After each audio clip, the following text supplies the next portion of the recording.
galanni waaqa keenyaaf haa ta'u. Isa nu gargaaree har'aan nu ga'e ammas yeroo kana nuuf laateef galanni ulfinni haa ta'u. Yeroo gabaabaa walii wajjiniin qabaannaa sa'aatiin keenya baay'ee deemeera. Nuti keessan ergaa Phaawulos gara warra Efesoonitti barreesse boqonnaa 2 lakkoofsa 1 qabnee hanga lakkoofsa 6tti dubbifannee mata duree tokko calqabnee yoo finne baannee boqonnaatti deebinee xumurra. Akkas jedha kan dhaabbanee dhaggeeffannu sagalee Waaqayyooti.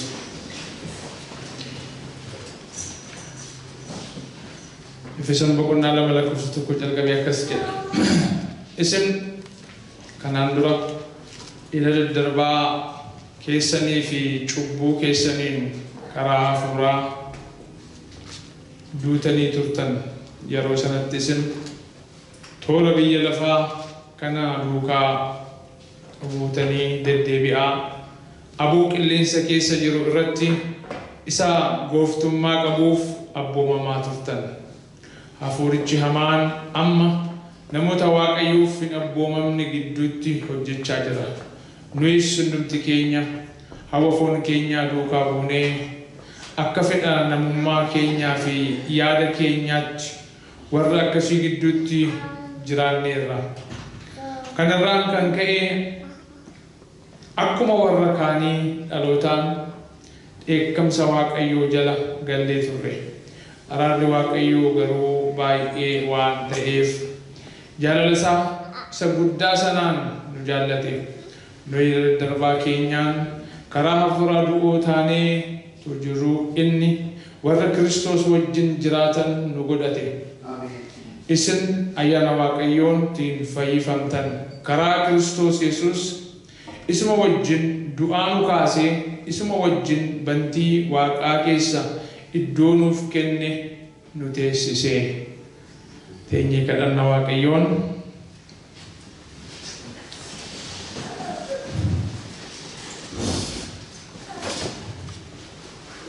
Bantii Waaqaa keessa nu teessisee Kiristoos wajjiniin warra jiraannu nu taasisee. Karaa Yesuus Kiristoos isuma wajjin du'aa kaane isa wajjinis bantii Waaqaa keessa ulfina qabeessa nu kaa'e. Maqaan isaa ulfaatu. Yaa Waaqayyoo galanni siif haa ta'u. Gochaa kee hundumaaf ulfaadhu. Jaalala keessa dhuma hin qabneef galanni ulfinni siif haa ta'u. Yeroo kana sagalee kee nuuf eebbisi. Dhugaa dubbii kee nuuf ibsi. Dhugaa dubbii keetti akka jiraannu nu gargaara. Yeroo kana booddee qabnu ulfaadhu. Maqaa Yesuusiif jedhee ameen. Tole. Daqiiqaa muraasaaf dubbii Waaqayyoo walii wajjin ilaalla. Kutaa kanaaf kutaa amma dubbifanneef mata dureen ani kenne gatiin jireenya kan jedhudha. Gatiin jireenya.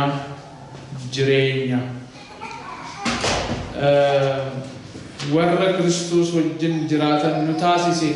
Nuti cubbuu keenyaan du'oota taanee otoo jirru, warra san beekne taanee otoo jirru, aboo isa dukkanaa sanaaf garba taanee otoo jirru, otoo isa beekin nu beekee gara jireenyaatti nu waamee teessoo keenya jijjiiree gubbaa mirga abbaa bantii Waaqaa keessa nu kaa'e.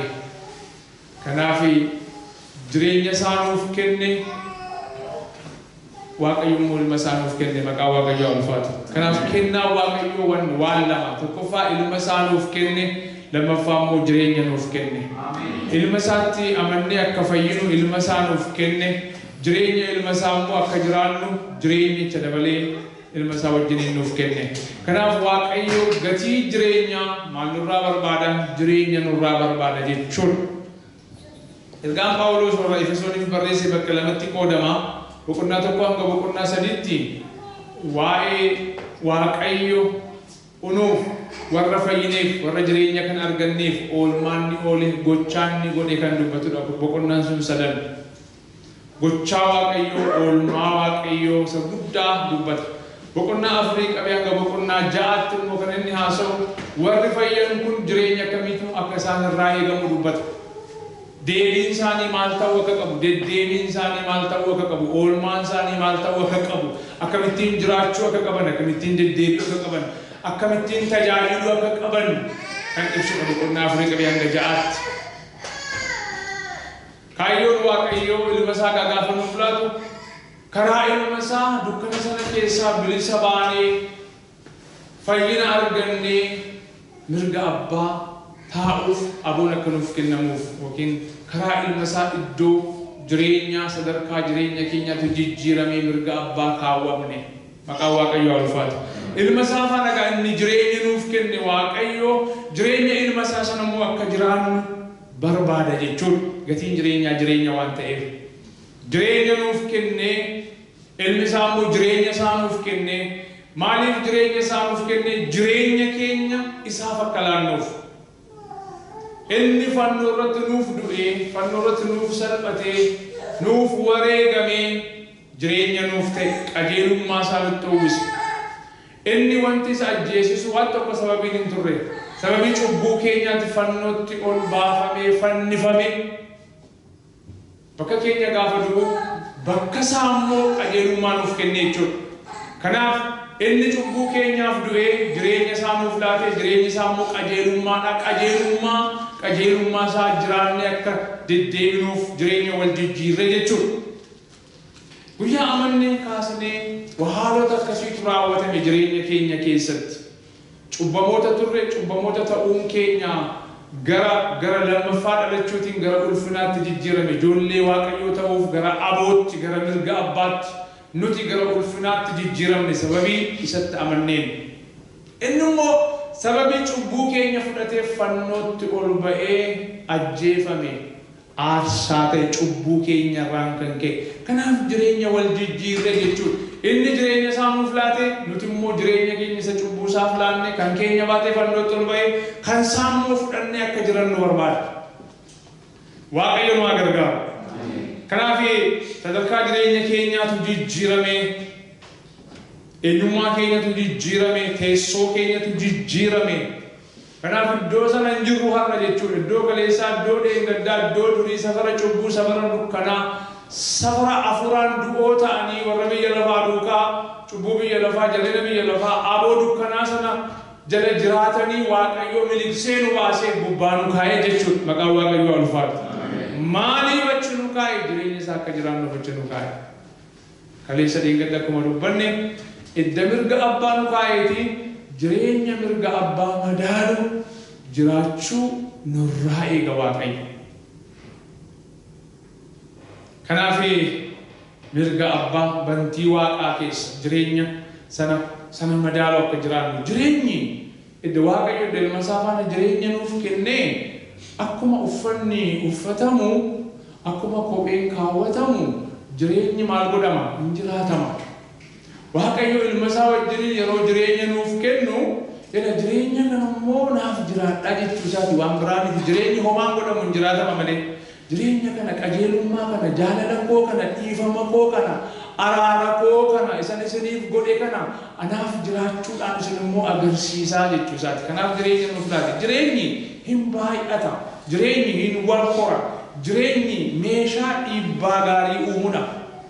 Gooftaan keenya Yesuus Kiristoos addunyaa kanarratti kan inni dhiibbaa guddaa uumee darbe. Addunyaa hamma har'aatti waa'ee isaa kan isheen dinqisiifattu dinqiif milikkita gochuu isaa duwwaa miti.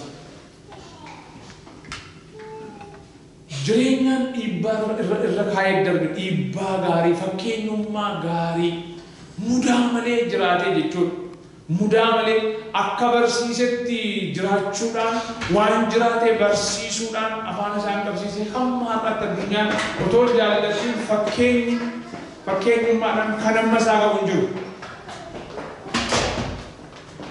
Kanaaf fakkeenya kana duukaa akka buunu jireenya nuuf kenname, jireenyaan akka agarsiisnu Waaqayyo nurraa barbaada. Gatiin jireenyaa ni afaan guutaa dubbadhaa. Gatiin jireenyaa Maayettan gatiin jireenyaa jireenyatu nuuf kenname, jireenyatu nurraa barbaada. of gaafachuu qabna. Yohaannis tokkoffaa ergaa Yohaannis inni calqabaa boqonnaa 2 lakkoofsa 6 maal jedha? Ani isattan jira namni jedhu tokko akka inni deddeebi'uutu isaaf mala jedha. Egaa of gaafachuu qabna. Isattan jira re'an jireenya sanattan jira isaaf jiraachaa jira. Innoo jireenya isaa naaf laate jireenya isaa sanaaf laatamee akkan jiraadhu narraa barbaada. Anamma jiraachaa jira jireenya natti kenname sana.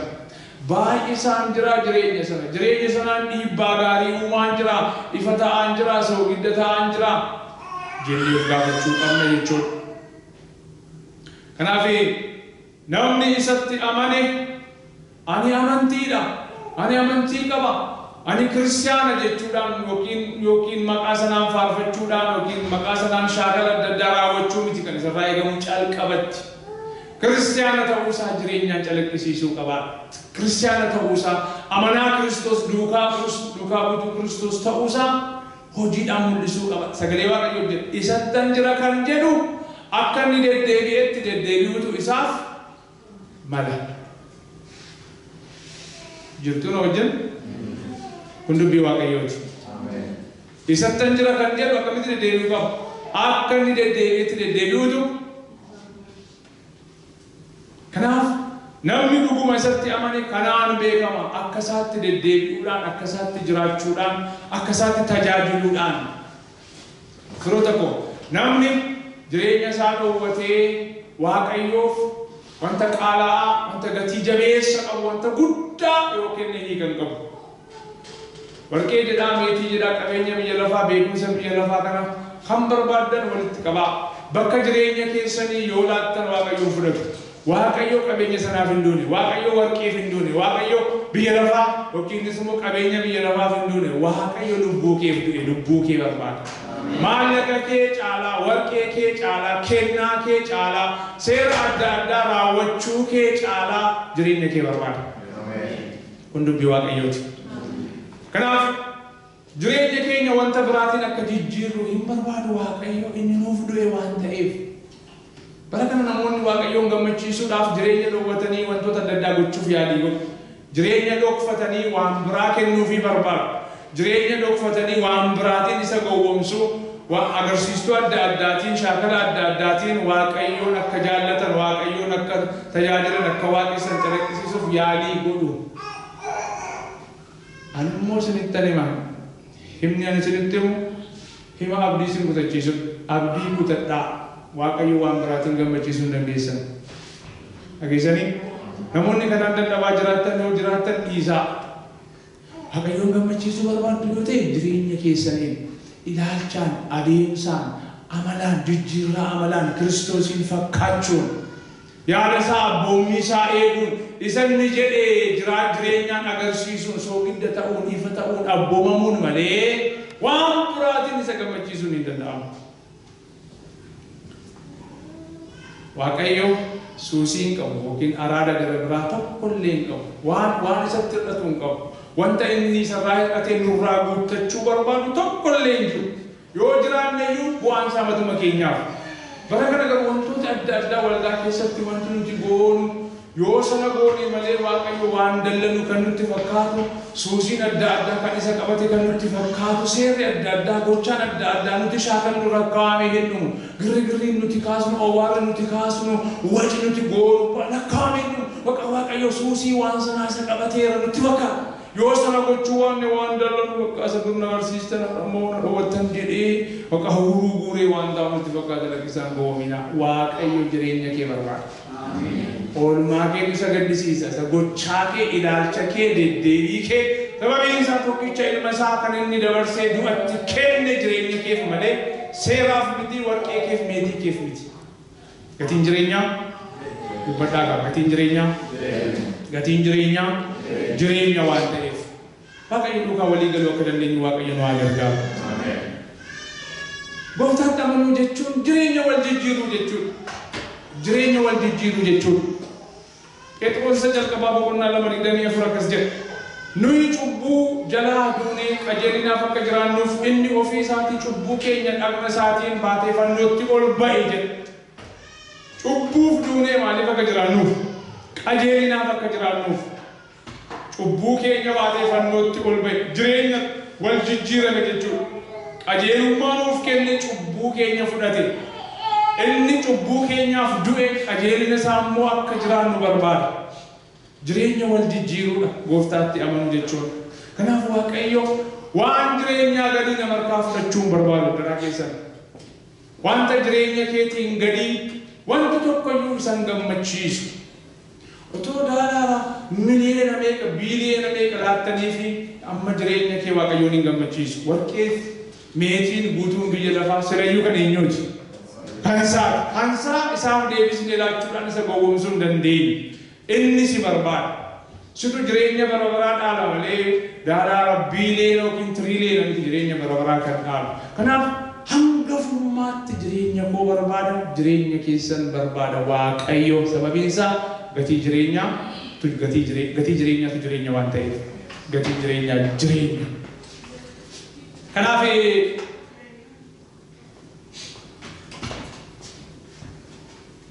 jireenyi inni nuuf kenne jijjiirama hin qabu, waan ittiin jijjiirru hin qabnu. Kanaaf kaleessa akkuma dubbanne Yesuus Kiristoos isa bara kana waltajjii waldaa kiristaanaa buutee bakka hedduutti lallabamu faarfatamu jedhamu tokko hin beeku malee Yesuus inni macaafa qulqulluurraa isa lallabna isatti amannee jirra yoo ta'e inni jireenya keenya malee isaaf hangafti qabeenya biyya lafaa yookiin maallaqa keenya miti. Kana beekaa. Inni Waaqa qajeelinaati, inni Waaqa jaalalaati, inni Waaqa jireenyaati, inni Waaqa fakkeenyaati. Inni qulqullummaa barbaada, inni abboomamuu barbaada, inni adda ba'uu barbaada. Inni haqa barbaada, inni jaalala barbaada, inni dhiifama barbaada, inni arjaadha, inni gara laafessa. Isanni barbaadu sana taanee akka argamnu barbaada. Isanni barbaadu sana jiraannee, isa uffannee calaqqisnee, fooliin keenya isa akka jedhu bakka deemutti isa akka calaqqisiisnu. Otoo ulfina isaan golgiin maqaa isaan golgiin bakka hundumaatti akka magaalaa tulluurratti ijaaramtee bakka deemutti isa akka mul'ifnu. Addunyaan kun isa nu keessatti akka argitu barbaada. Sababiin isaa gatii jireenyaatu jireenya waan ta'eef maqaan Waaqayyoo ulfaatu. Nuti addunyaa kanaa fi Waaqayyo gidduutti of ilaalee yookiin Daawitii yookiin Mastaawotii namti. Addunyaan kun unu keessatti Yesuusin arguu barbaaddi, arguus qabdi. Nuti gidduutti miidiyaa taanee jirra. Jireenya Kiristoos jiraachuudhaan biyya lafaan agarsiisna. Biyyi lafaa Kiristoosin nu keessatti argitee ulfina Kiristoos, eenyummaa Kiristoos, guddummaa Kiristoos argitee akka jilbeenfattu, akka booji'amtuuf, akka miidiyaatti gidduu kaawwamti, giddu galeessanti. Kun kaayyoo fayyuu keenyaati, kun kaayyoo waamamuu keenyaati, gatiin jireenyaa jireenya waan ta'eef. Gooftaan nu haa gargaaru. Kanaaf Gooftaadhaaf kennuuf wanti nuti hawwinu, wanti nuti eebonnu, wanti guddaan har'aa qabdanii jala murtanii dhuguma amantoota dhugaa yoo taatan Waaqayyoof kennuudhaaf kan isin wareegu waadaa galuu qabdan jireenya keessan. Jireenya keessan.